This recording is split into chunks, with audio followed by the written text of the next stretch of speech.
আশা করি বন্ধু সব ভালো আছেন। আবার একটি ব্যতিক্রম নতুন একটি ভিডিও নিয়ে হাজির হলাম আমি আলামিন। আমাকে এক ভাই কমেন্ট করছে, দেখতে পাচ্ছেন, নাম হলো আলমগীর হাসান। তো সে একটি কমেন্ট করছে, দেখতে পাচ্ছেন তার সেন্সরে কাজ করে না, সব ভোল্টেজ কিন্তু ঠিক আছে, কিন্তু অনেক সময় আবার সেন্সর লাগালে কিন্তু আমাদের স্ক্রিনটি কিন্তু সাদা দেখায়, সেন্সরটি খুলে ফেললে কিন্তু ছবি আসে, এরকম একটি অভিযোগ করেছে। তো তার কথার অ্যান্সার দেওয়ার জন্য আজকে সরাসরি আমরা বোঝানোর চেষ্টা করব কীভাবে এই সমস্যাটি দূর করতে পারবে, কেন এই সমস্যাটি হয়। এছাড়াও এলইডি টিভির প্রতিদিন কিন্তু আমি ভিডিও নিয়ে আসছি। তো যারা যারা এলইডি টিভির ভিডিও চাচ্ছেন অবশ্যই ভিডিও প্রতিদিন দেখবেন, আমাকে উৎসাহিত করবেন, লাইক কমেন্ট করে আপনাদের মতামত জানাবেন। সেই অনুসারে আলমগীর ভাইয়ের মতো আমি কিন্তু আপনাদেরকে এরকম ভিডিও বানিয়ে দেবো। তো আজকে সম্পূর্ণ ভিডিওটি দেখার অনুরোধ রইল। চলুন ভিডিওটি শুরু করা যাক।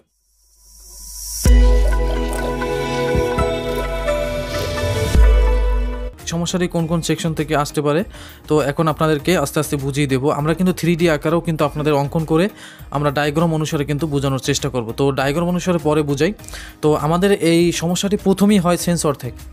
অনেক সময় সেন্সর থেকে সমস্যা হয়, তবে সেন্সর আমরা কিন্তু ঘুরিয়ে আমরা সেন্সর থেকেই সমাধান করতে পারি। অনেক সময় আমরা বিকল্পে, আমার মতে আমি যেরকম কাজ করি এরকম আপনারা সমাধান করতে পারেন।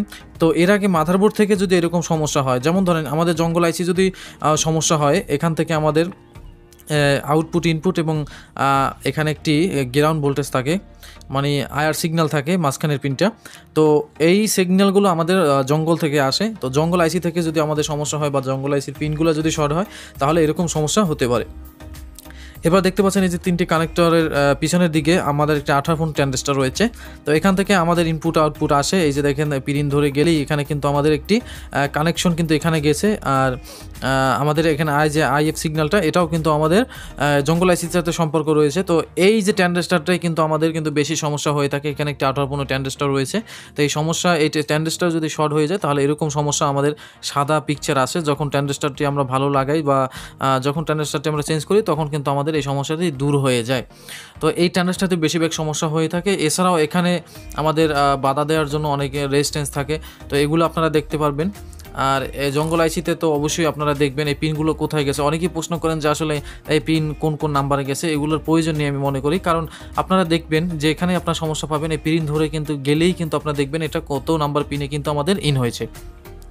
তো আর এছাড়াও আপনারা যে সমস্যাটি পড়ে থাকেন, যেমন নতুন সার্কিট কিনলে কিন্তু এরকম সমস্যায় পড়তে থাকেন। আমি কিন্তু আর আগেও কিন্তু একটি ভিডিও দিয়েছিলাম। নতুন সার্কিট কিনতে গেলে এখানে দেখেন, যেমন এটি নতুন সার্কিটের বেলায় হয়, আবার পুরাতনের বেলায় হয়। এখানে দেখতে পাচ্ছেন আমাদের কিন্তু অনেকগুলো কেবল রয়েছে। এটা আমাদের কিন্তু এলইডি টিভির সার্কিট। তো এখানে কিন্তু আমাদের 5টি কানেকশন রয়েছে। তো কেন সেটা নিয়ে পরবর্তীতে ভিডিও দেব। তবে আমাদের সিআরটি টিভিতে কিন্তু 3টি কানেকশন থাকে। একটি থাকে আইএফ সিগন্যাল, আর একটা আমাদের ইনপুট আউটপুট, মানে দুই পাশে দুইটা, একটি থাকে ইনপুট আর একটি থেকে আউটপুট সিগন্যাল। আবার আমার অনেক দেখা যায় আমরা ইনপুট যদি থাকে বাউ সাইডে, তাহলে অন্য সার্কিটে বাউ সাইডে আবার কিন্তু আউটপুট থাকে। তখন আমরা যে কাজটি করব, এখন আমরা চলুন সেটা আপনাদেরকে মোবাইলের স্ক্রিনের মাধ্যমে 3D আকারে ডায়াগ্রাম করে আপনাদেরকে দেখাচ্ছি। তো ভিউয়ার্স, আমরা এখন মোবাইল স্ক্রিনে আসলাম। আসার পর আমরা এখানে এখন আঁকবো। এখানে যে আমাদের যে সেন্সরের যে কানেক্টরটা আছে, আমাদের সেন্সর বোর্ডের যে কানেক্টর, সেটা আমরা আঁকলাম। আপনাদেরকে সুবিধার্থে বুঝে নেবেন। এখানে আঁকার পর যেমন ধরেন এখানে আমি একটি কালেকশন দিলাম, এখানে একটা লাল তার দিয়ে কালেকশন দিলাম ইনপুট, ধরেন এটা ইনপুট হবে আমাদের। তো ইনপুট হওয়ার পর আমরা এখন অবশ্যই এখানে একটি মাঝখানে থাকবে যে আমাদের আইএফ সিগন্যাল, যেটা আপনারা বলেন আইএফ সিগন্যাল। তো এই যে সিগন্যালটা, এটা আমাদের ঠিক থাকবে। ধরেন এখানে আমরা জিএনটি গ্রাউন্ড, মানে জিতে আমরা গ্রাউন্ড দিলাম এখানে, মানে আইএফ সিগন্যালটা আমরা গ্রাউন্ড হিসেবে ধরলাম। আর আমাদের ডান পাশে সর্বশেষ আউটপুট। তো আউটপুট হলো আমাদের দেখতে পাচ্ছেন এখানে গ্রিন তার দিয়ে আমরা আউটপুট দিলাম। এখন বিষয় হলো এখানে ইনপুট রয়েছে, ইনপুটের জায়গায় এখানে আমরা আউটপুট দিব, আর এখানে যে আউটপুট রয়েছে এখানে আমরা ইনপুট কালেকশন দেব। জাস্ট এতটুকুই কাজ, মাঝখানে আমাদের ঠিক থাকবে। তো এখন এইটা আরও বোঝার জন্য আমরা এখন এখানে যে দেখতে পাচ্ছেন এই যে গ্রিন যে তারটি আছে, এটা আমরা কানেক্টর দিয়ে আমরা শোন দিয়ে বা টুইজার যে কোনো ধারালো জায়গা দিয়ে আমরা সুই জাতীয় দিয়ে আমরা এটাকে ছুটাবো। কানেকশন কিন্তু এখানে ছুটানো যায়।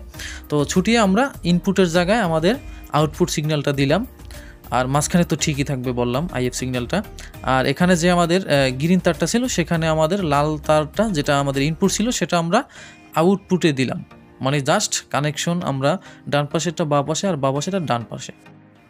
তো বন্ধুরা, আপনারা ইতিমধ্যে দেখতে পেলেন যে কীরকম কী কালেকশন আপনারা করতে হয়। আর এরকম সমস্যা যদি হয় তাহলে আপনারা অবশ্যই এখানে যে আমাদের ইনপুট কালেকশনটি আছে, ইনপুটের জায়গায় আউটপুট দিতে হবে আর আউটপুটের জায়গায় ইনপুট দিতে হবে। নতুন সার্কিটের বেলায় কিন্তু এরকম সমস্যাটি হয়ে থাকে।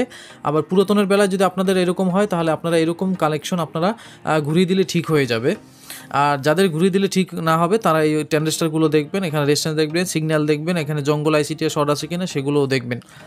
তো সংক্ষিপ্ত ভিডিওটি যদি আপনাদের ভালো লাগে থাকে তাহলে অবশ্যই লাইক কমেন্ট করতে ভুলবেন না। বেশি বেশি আমাকে উৎসাহিত করুন। সামনে আরও এলইডি টিভির নতুন নতুন ভিডিও পেতে অবশ্যই চ্যানেলটি সাবস্ক্রাইব করে পাশে থাকা বেল আইকনটি অন করে রাখুন। এছাড়া আমাদের ডিসক্রিপশনে বিভিন্ন লিঙ্ক দেওয়া আছে, সেখান থেকে আপনারা এলইডি টিভির ভিডিও দেখতে পারেন। আর নতুন একটি চ্যানেল আসে, সেটাও আমাকে সাপোর্ট করে আসবেন, সেখানে প্রতিদিন গ্যাজেট নিয়ে রিভিউ দেওয়া হয়। আজকে এই পর্যন্তই। কষ্ট করে ভিডিওটি দেখার জন্য অসংখ্য ধন্যবাদ। ভালো থাকবেন। আল্লাহ হাফেজ।